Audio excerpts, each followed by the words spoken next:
Assalamualaikum warahmatullahi wabarakatuh.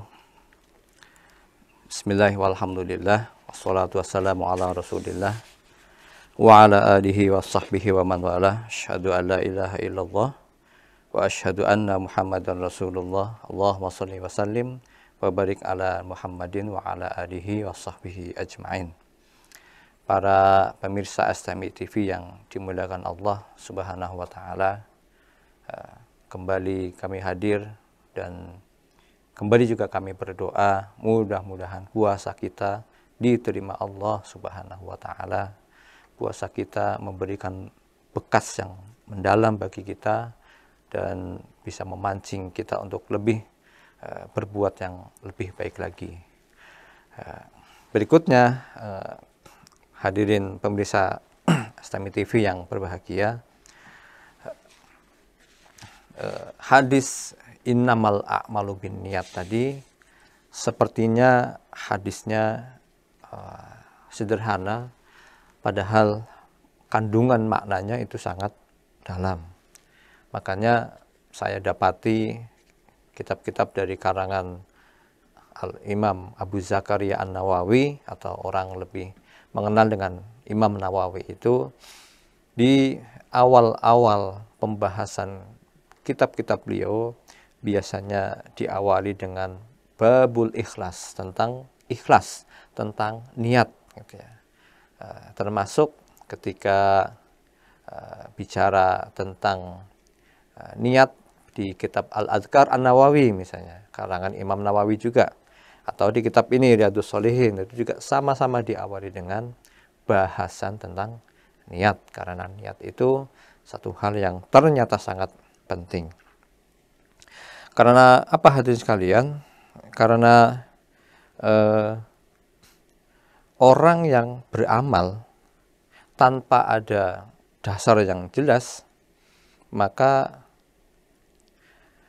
fahuwa raddun, amalan itu akan tertolak. Jadi satu amalan kalau tidak ada dasarnya, amalan itu akan tertolak.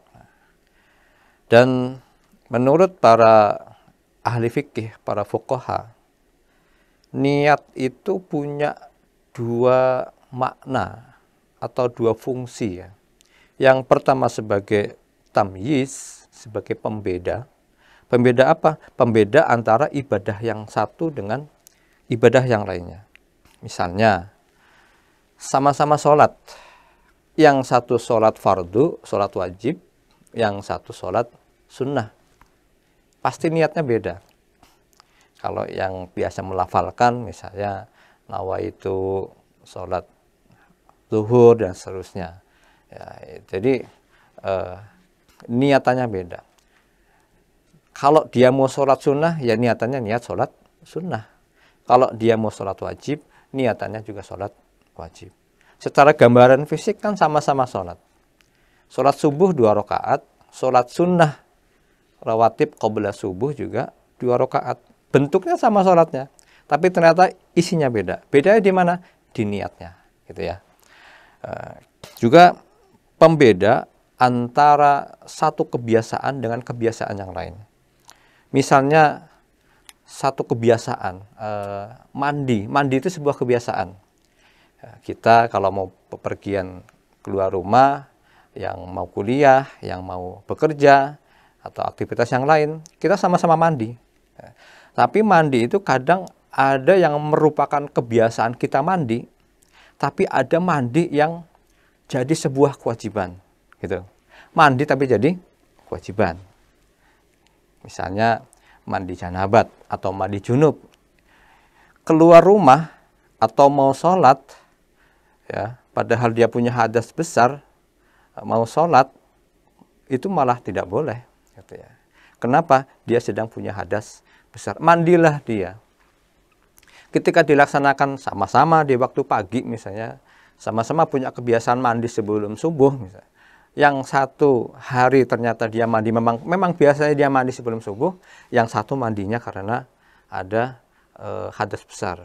Nah, itu jadi pembeda. Sama-sama mandi, sama-sama di waktu sebelum subuh, tapi yang satu mandi janabat, yang satu mandi biasa. Apa yang membedakan? Niatnya.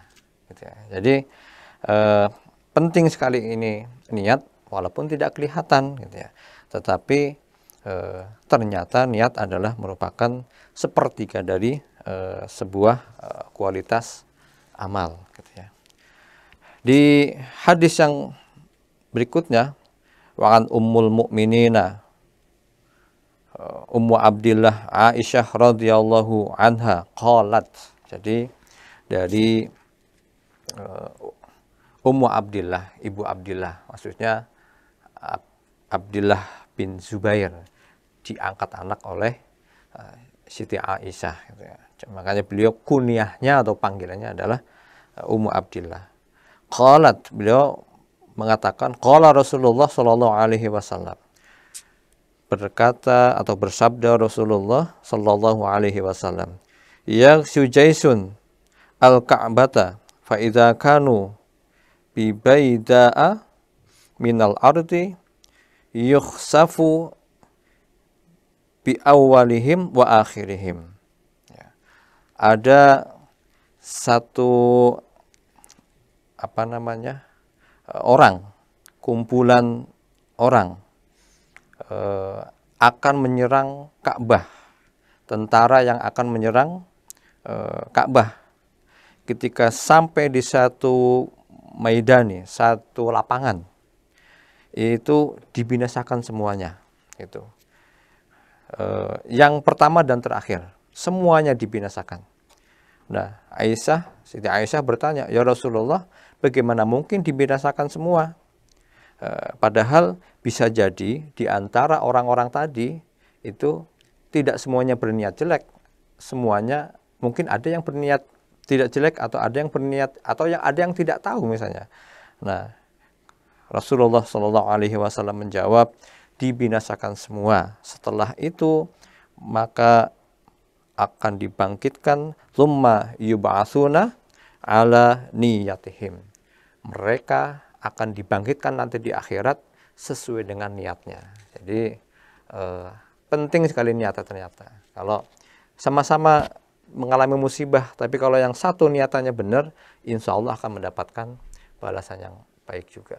Demikian, mudah-mudahan bisa memberikan gambaran yang lebih utuh tentang pentingnya niat, dan mudah-mudahan kita bisa senantiasa memperbaharui dan menjaga niat kita supaya amalan kita tetap menjadi amalan yang murni, berkualitas, dan mendapat balasan yang berlipat ganda dari Allah Subhanahu wa Ta'ala. Demikian, terima kasih. Barakallahu fikum. Assalamualaikum warahmatullahi wabarakatuh.